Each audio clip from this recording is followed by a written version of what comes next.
Hey, and welcome to the third episode of the Headliner Podcast. Headliner is a video editor that allows you to take audio from your podcast and rework it into a short clip for social media. It basically allows you to entice people into checking out your podcast by sharing an interesting blurb from your episode in the form of a video. You know how everyone's always talking about how hard it is to get listens or find new podcasts to check out? Well, we're kinda here to change that. I'm your designated host, Nick, and today we're going to be talking about a couple of best practices for promoting your podcast on social media. We're going to be doing this in the form of talking about a recommended image type, as well as how adding a simple outro video to your headliner or video clips can help with branding your content and give it a clear call to action. We'll also hear a bit from one of our headliner highlights, as well as from Bailey, who I got to talk to about a problem that befalls podcasters. Anyway, enough yammering, let's get on with the show. So on our latest Headliner highlight, which is an ongoing series on our blog, we heard from Shannon and Phaedra of Stinger TV and Movie Podcast in order to learn a bit about their show and how they like promoting it. We also heard about why they think posting videos containing audio from their show is an effective podcast marketing strategy because it allows non-podcast listeners to get a sample of their show. Take a listen. The other thing that we like to do is we like to do audio clips because we found that a lot of the people that are interested in what we're talking about aren't necessarily podcast listeners. They don't always get podcasts. So when they get the chance to do some audio clips or even video clips, they get a better sense of who Shannon and I are and what we like to talk about. I personally think that what they're saying makes a lot of sense. For people who don't typically listen to podcasts, it's kind of hard to get into the medium, so naturally, getting to listen to segments from episodes on Twitter or Instagram is a great way to get a sample of what a podcast might be like. This is actually something that I do in my own free time whenever I listen to something on a podcast that I like. For example, when Conan O'Brien had Dana Carvey do a mini-series with him, I actually found myself opening up Headliner and sending clips from the show to my buddies as a means to get them to actually check out the podcast. A lot of people I know don't listen to podcasts, but they do like a lot of the content within it. So, when I hear something that I like and I want to share it with somebody, I don't tell them to check out the episode. I create a video using Headliner and I send it over to them. They get it on a platform that they're familiar with, such as Facebook, Instagram, or Twitter, and then if they like the clip, they'll go ahead and check out the podcast themselves. Doing this as the creator of a podcast is essentially the same thing, only with your own content instead of someone else's show. Headliner Highlight is a series where we hear from podcasters that use Headliner in order to learn a bit about their show, how they promote it, and how Headliner fits into that equation.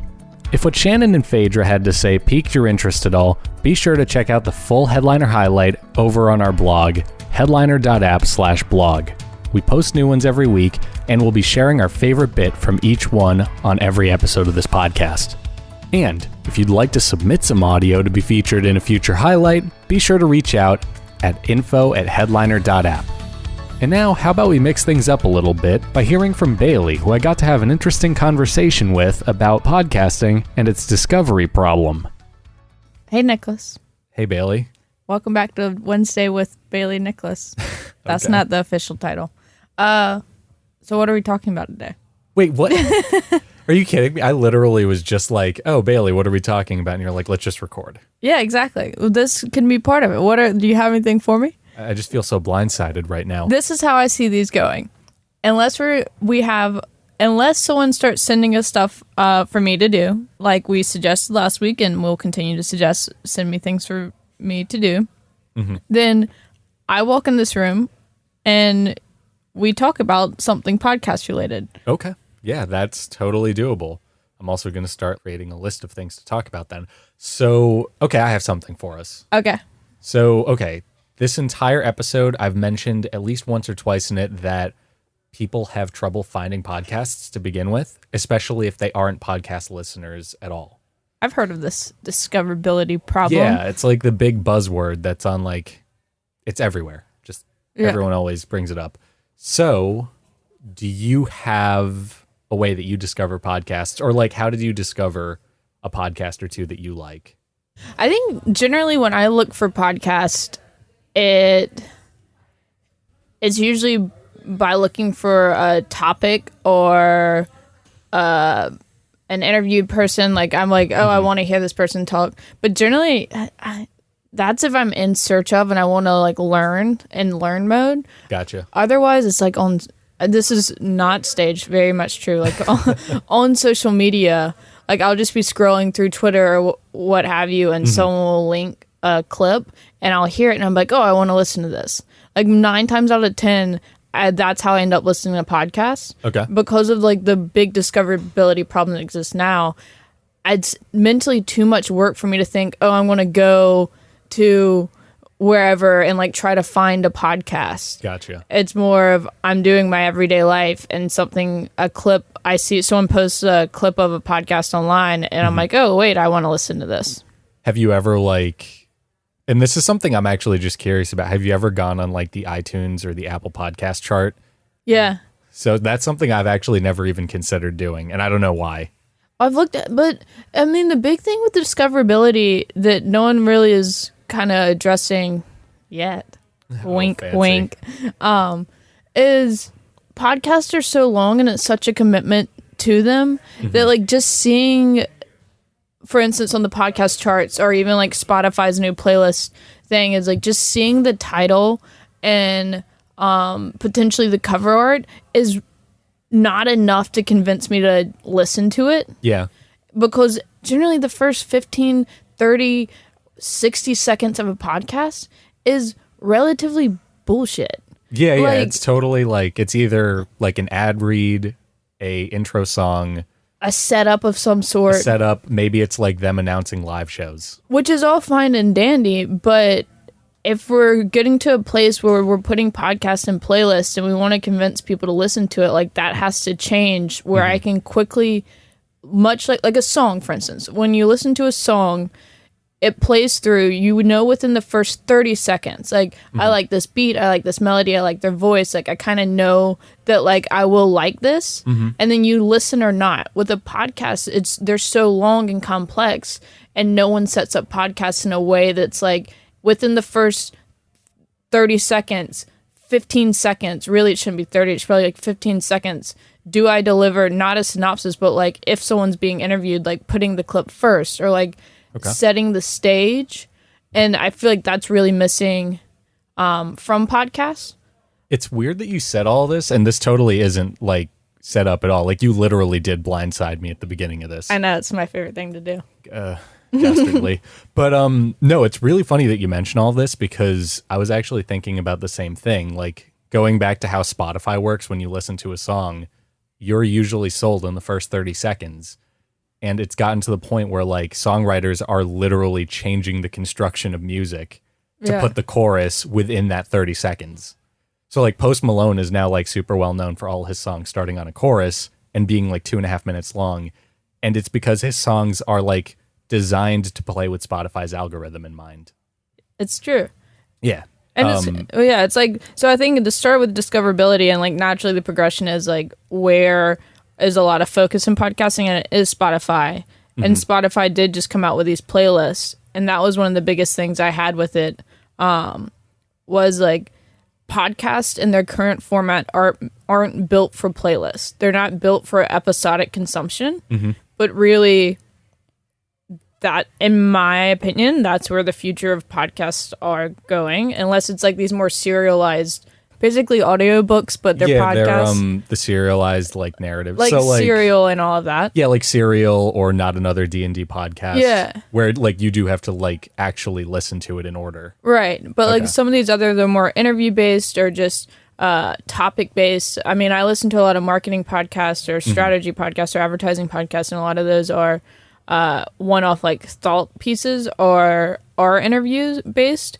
And then sometimes like I don't follow a full entire podcast. I have my go-tos. Yeah. But I don't necessarily care what everyone has to say in the marketing industry. It's like you see one or two, it catches your eye.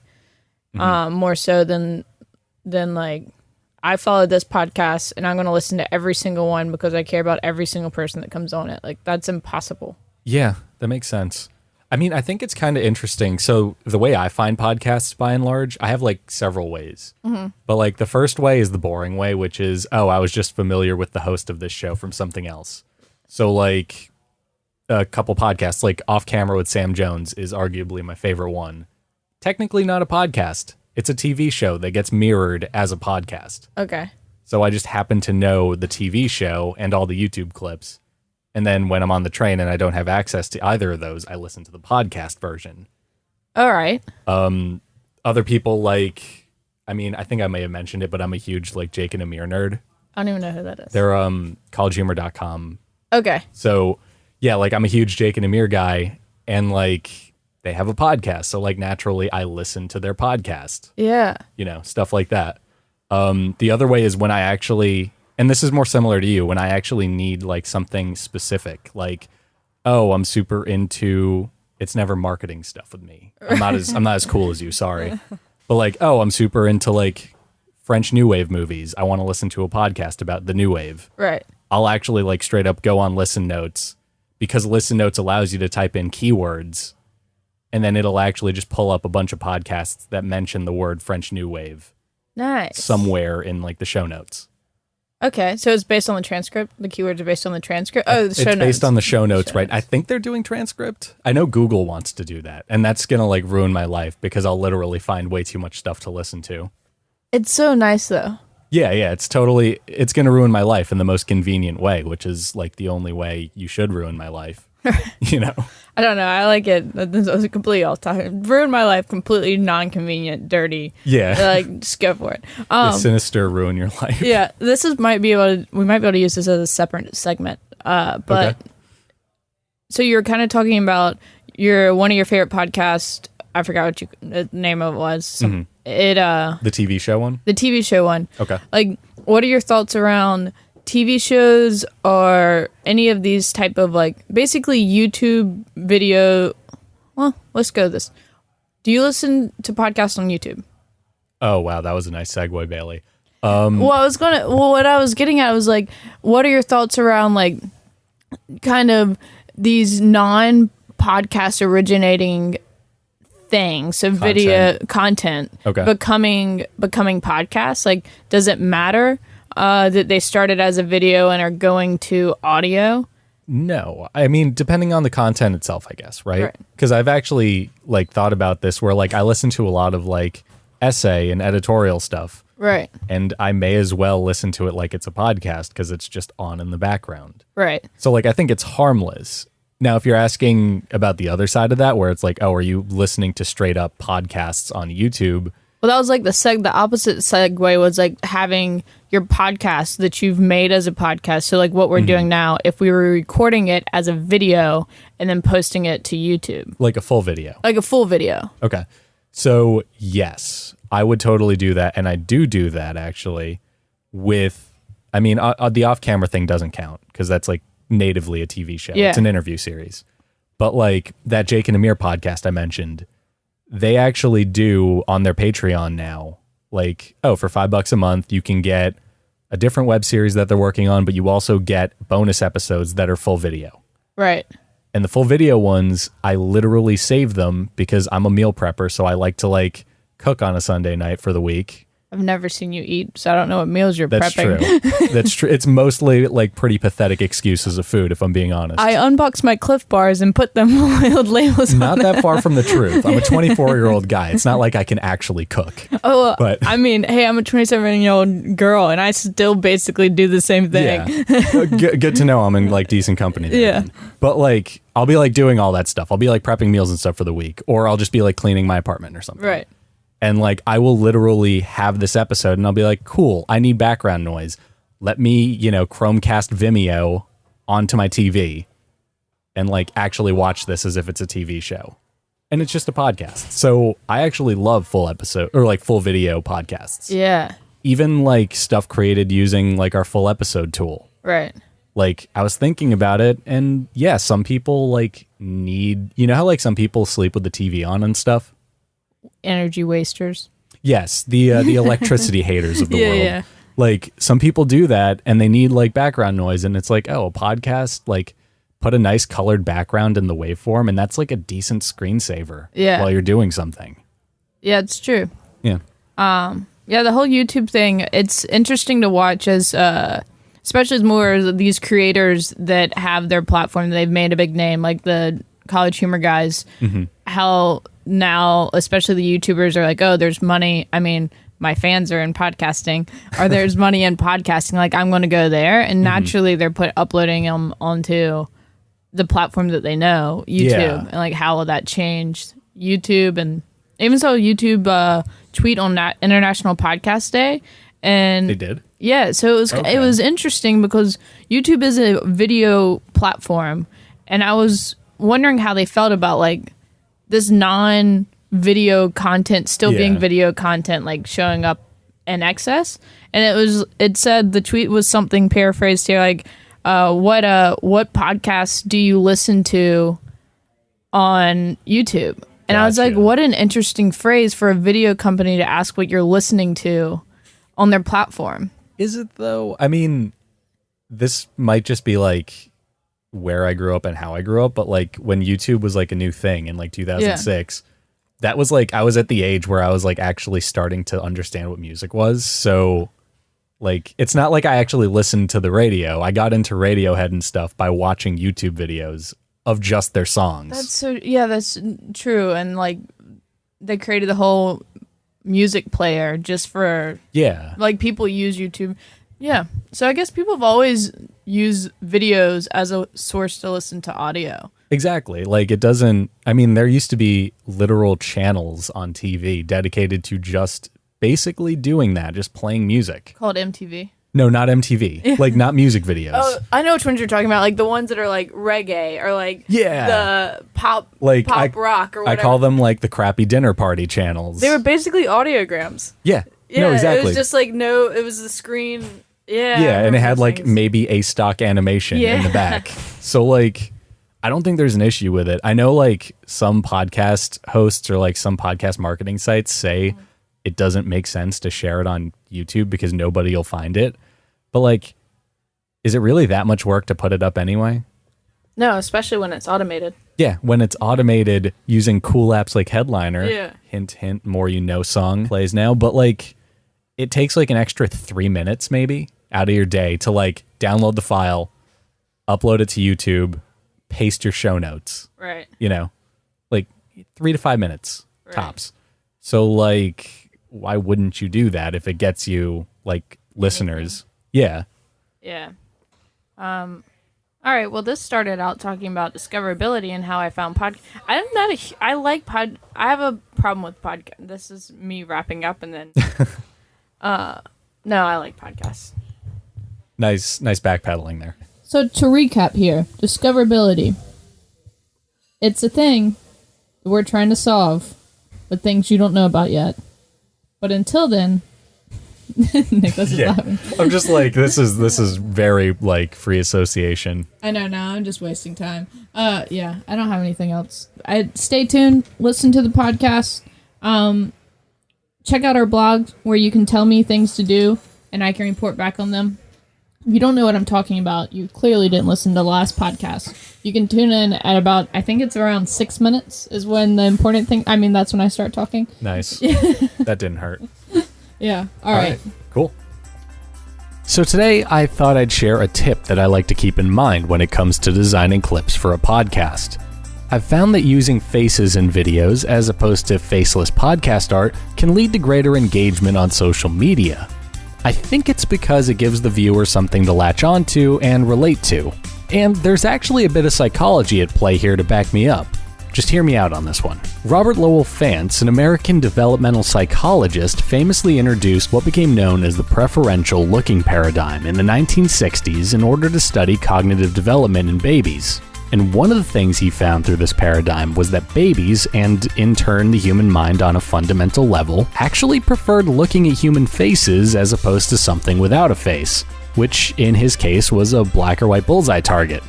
So, if we use artwork that features the human face on it, we're actually giving our audience content that their mind will prefer over stuff that doesn't have a face on it.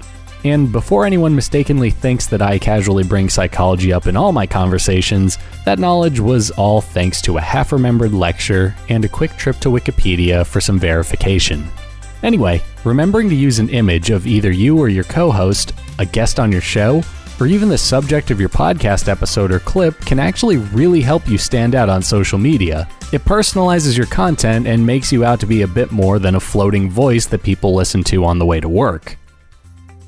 One of the other things you can always use to spruce up your videos is an intro or outro video to add some additional branding to your clips. You can add intro and outro videos onto your Headliner projects as a pro user, which is the subscription version of our app that adds a whole bunch of goodies to your account. I personally think that intro and outro videos are perfect for adding an easily recyclable call to action to each of your projects.